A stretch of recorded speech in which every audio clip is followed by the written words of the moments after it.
Dimy amby roapolo Markarabal manana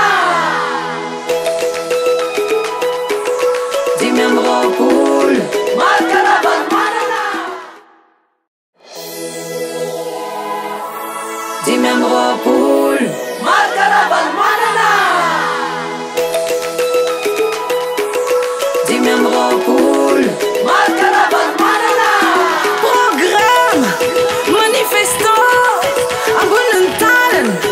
teboka rody midina tany fandriam-pahalemana sakafo sy fampianarana voly sy fiompiana fahasalamana jiro mazava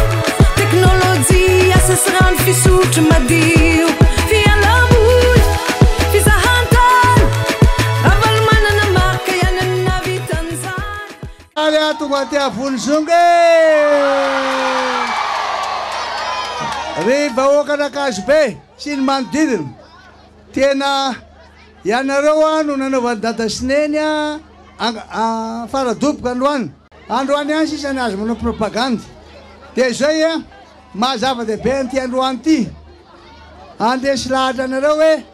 fidio ny laharana fa 520 eny tsy ilaina resena lahatra reo fa tonga dia fa ao eny ary tonga zany dia 100 amin'ny alarobia Dimy amby roapolo